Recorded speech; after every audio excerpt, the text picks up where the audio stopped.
there is a disturbing narrative about the 23 years in South Africa that I just want to touch on.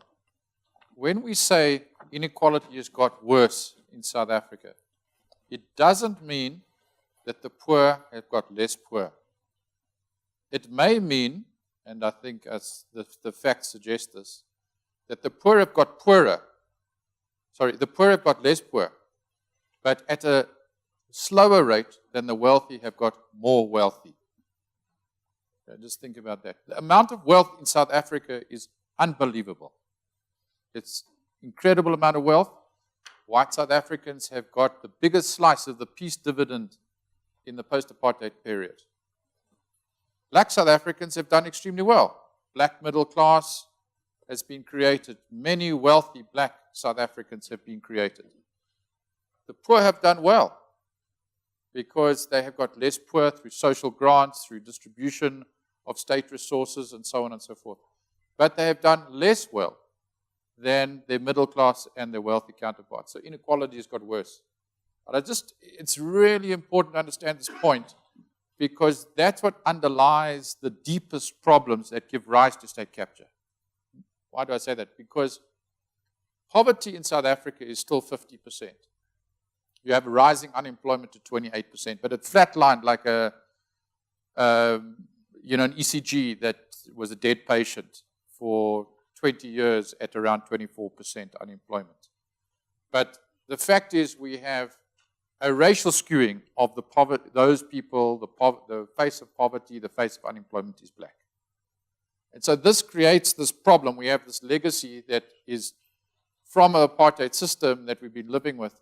But I just want to say, when you talk about radical economic transformation, it's not like there hasn't been progress in the first 20 years. The last 3 years have been a very big disappointment in terms of growth, unemployment, poverty alleviation. I think all the data have been going in the wrong direction. But for the first 20 years, there was a very significant amount of progress. So radical economic transformation today, there are two kinds of narratives. There's the Dlamini Zuma narrative, who stood on the stage here. I read a speech at GIBS in which he said, we must get rid of the independence of the South African Reserve Bank. We must distribute land, restitution of land without compensation, which is anti-constitutional. And she talked about white monopoly capital. I read her speech today, and so on and so forth, and talked about radical economic transformation in that context. It amounts to, and she said as much, distributing the current pie to more people in the black community. The Cyril Ramaphosa New Deal talk speech in Soweto that I was present at was a speech in which he talked about accelerating growth and transformation, both accelerating growth and transformation.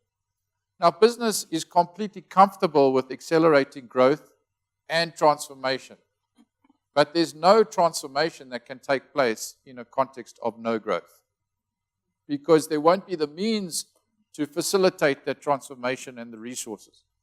And so you have these two ideas of what transformation, radical economic transformation is.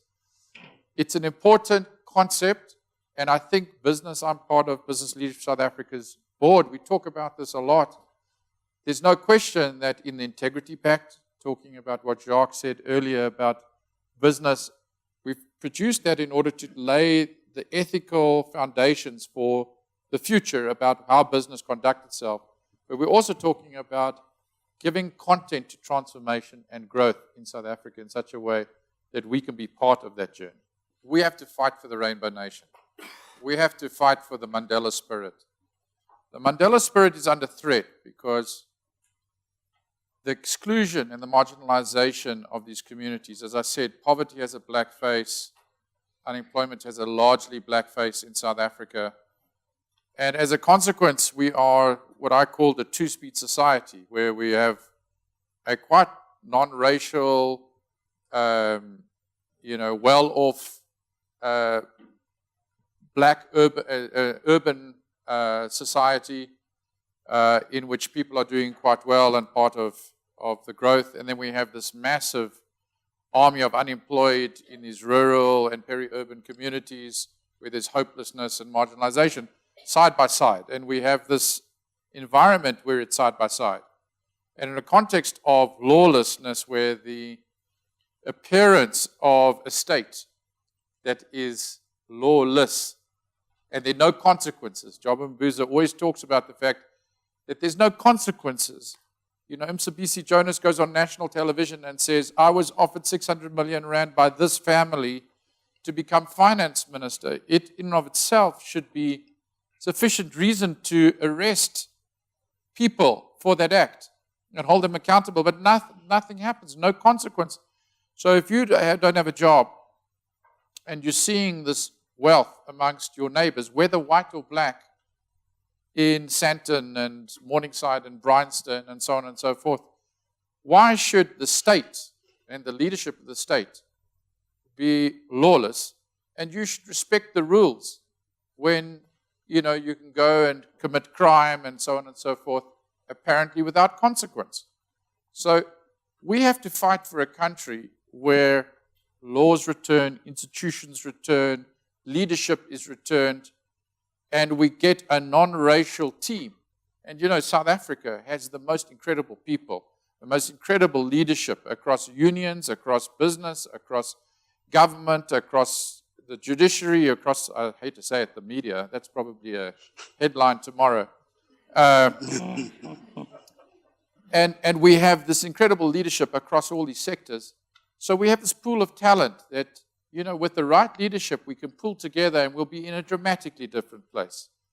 All you have to do is go to Paris and feel the difference of the post-Macron environment to the pre-Macron environment to understand how sentiment can change like that. And I can tell you, I believe with the Cyril Ramaphosa presidency in January, February next year, sentiment in this country, investment can change on a dime. And you will get unity, and your homecoming revolution will truly have momentum.